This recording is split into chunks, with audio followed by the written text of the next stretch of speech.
passati li 3 mesi lubricanti, con lo pensiero fisso dalla mente, distruggere voleva sulle stande, zocculi la sua casa e li parenti, e una nottata senza caniti, la casa ci menava con dinamiti. Ma non ci furono morti e né feriti perché le mine non furono addossati, e a Mussolino ci arrestavo la siti delle pennetti li più spiatati. Di tanto in poi passarono 2 mesi che parlare di Peppe non sentisi, dentro la testa dentro calabresi. Nanzi ci cancellavano le cose che ricordava le fatti precise, e con l'era mannare l'uosi, tra chi si c'era messo allo taglione, Cirilli che ci fece l'umpamone.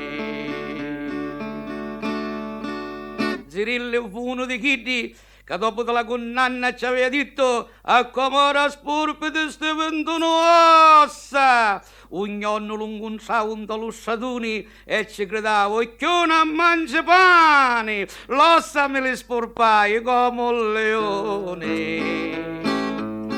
e ora aiuta ammazzo come un cane, così dicendo con una scopettata. Lui è in terra a mezzo di lasciata,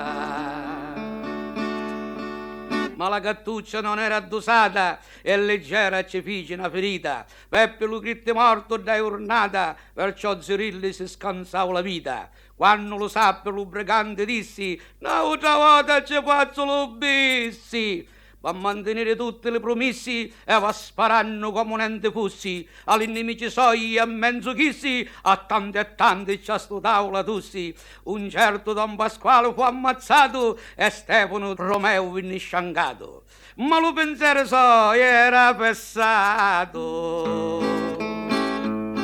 A gioco l'innemico troppo astuto, da un lato correva annauciolato, sperando di scansare lo tabuto,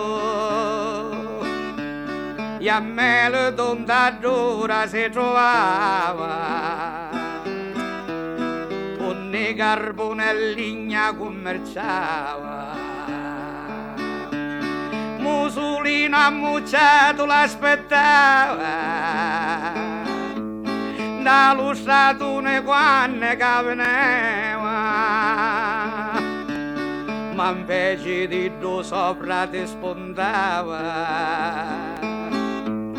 che con mula allo paeseva. Peppino lo chiamava zoccola caro, un nega vai e coste mula paro. Allo paese, sogno carbonaro, e voi caco che ci porta in giro, aspettate 8 frate me ci sparo. Ma mentre che non spunta ti ammiro, e senza dire più mezza parola, si tira un corpo di pistola. A scavo morto lo giovane Carbonaro, e Mussolino disse: io l'ho vado nuovo trompamone, ma ci avesse provato più piaceri ammazzando a sopra di Vicenzo. Vicenzo a tale fatti si sconsola, perché pensa che fa una fine mala, se desidera l'ali quando vola, e chiani e scinni che assai di una scala, per sbrigarsi tanti documenti e partire in America andanente. Lo passaporto lo fece contenti, e ancora si leva un poco di scandi, salutavamo giornali parenti e parti insieme all'auto emigranti verso lo continente americano e l'un nemico so tanto lontano